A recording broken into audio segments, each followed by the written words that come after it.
اور یہ یاد رکھیں، یہ جتنی آزمائشیں ہیں نا، یہ اللہ تعالیٰ نے پہلے لوح محفوظ پہ لکھی ہوئی ہیں۔ قرآن پاک میں ایک آیت ایسی ہے جو اس ٹروتھ کو ریویل کرتی ہے، اس کے بغیر تو آپ کوڑ کوڑ کے مر جائیں گے کہ میرے پہ یہ تکلیفیں کیوں آئیں۔ جب آپ کو یہ آیت پتہ چلے گی نا، پھر آپ کہیں گے یا اللہ جس حال میں تو رکھے، تو نے آزمانا تو ہے۔ اور یہ جو طارق جمیل صاحب اور یہ باقی جو وائزین کر رہے ہیں نا کہ آپ اللہ کے راستے پہ آ جائیں، تو انشاءاللہ تعالیٰ ساری پریشانیاں دور ہو جائیں گی۔ ان کو تھوڑا اپنے آپ کو ریوائز کرنا چاہیے۔ اس طریقے سے پریشانیاں دور نہیں ہوں گی، پریشانیاں جھیلنی آسان ہو جائیں گی۔ اگر اللہ کے راستے پہ آنے سے پریشانیاں دور ہونی ہوتی تو نبی الاسلام کی دور ہوتی نا۔ بخاری مسلم میں حدیث ہے، وفات تک اما عائشہ کہتی ہیں کہ 3 مہینے ہمارے گھر میں چولہا نہیں جلتا تھا، 2 کالی چیزوں پہ، کھجور اور پانی پہ گزارا ہوتا تھا، اور وہ بھی تھوک کے حساب سے نہیں، 1 کھجور اور پانی کا پیالہ صبح، میٹھا پانی 8-10 کلومیٹر سے بھر کے لانا پڑتا تھا۔ اور ایک شام بسم اللہ الرحمن الرحیم۔ آپ نے اس حضرت کی گفتگو سنی جو یہ فرما رہے تھے کہ جو بھی مصائب، مشکلات، آزمائش ہے، یہ سب تقدیر میں لکھے ہوئے ہیں، اور ان کی باتوں سے یہ معلوم ہو رہا ہے کہ اعمال کی کوئی حیثیت نہیں۔ اگر یہ اس کا مقصود یہی ہے تو پھر ان کی یہ بات غلط ہے، اس لیے کہ قرآن اور حدیث میں اس بات کی صراحت ہے کہ مصائب اور اسی طرح تکالیف کا تعلق بعض اعمال کے ساتھ بھی ہے، اور مصیبت برے اعمال کی وجہ سے بھی آ سکتے ہیں، جیسے کہ اللہ رب العزت نے سورۃ طٰہٰ آیت نمبر 124 میں فرمایا، وَمَنْ أَعْرَضَ عَنْ ذِكْرِي فَإِنَّ لَهُ مَعِيشَةً ضَنْكًا وَنَحْشُرُهُ يَوْمَ الْقِيَامَةِ أَعْمَىٰ، کہ اللہ رب العزت نے فرمایا کہ جس نے میرے ذکر سے اعراض کیا تو اس کے لیے دنیا اور آخرت میں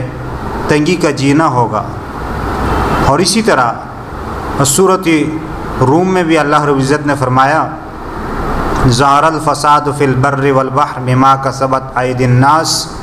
لیذیقہم بعض الذی عملوا لعلہم یرجعون۔ خشکی اور تری میں لوگوں کے ہاتھ کی کمائی یعنی اعمال کے سبب خرابی پھیل رہی ہے، تو اس سے بھی معلوم ہوا کہ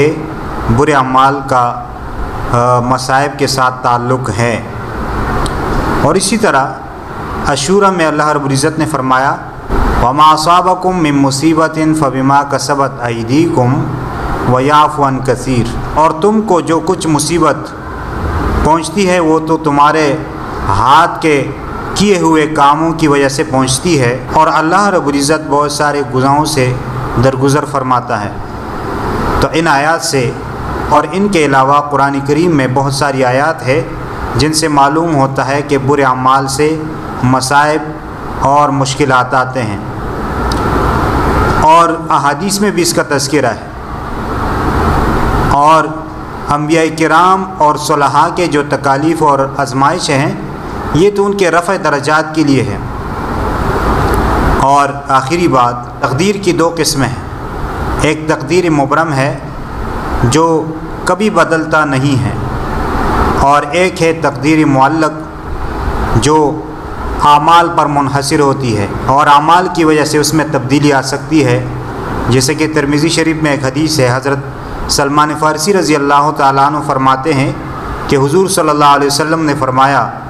کہ تقدیر کو سوائے دعا کے کوئی چیز ٹال نہیں سکتی، اور عمر میں اضافہ نیکی کے علاوہ کوئی چیز نہیں کر سکتی۔ تو اس حدیث سے معلوم ہوا کہ تقدیر کی ایک قسم ایسی ہے کہ جس میں تبدیلی آ سکتی ہے، باقی تقدیر میں غور و خوض کرنے سے ممانعت آئی ہے حدیث میں۔ انسان کو چاہیے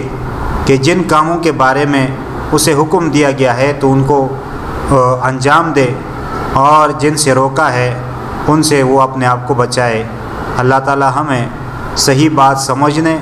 اور اس پر عمل کرنے کی توفیق عطا فرمائیں۔ وما علینا الا البلاغ المبین۔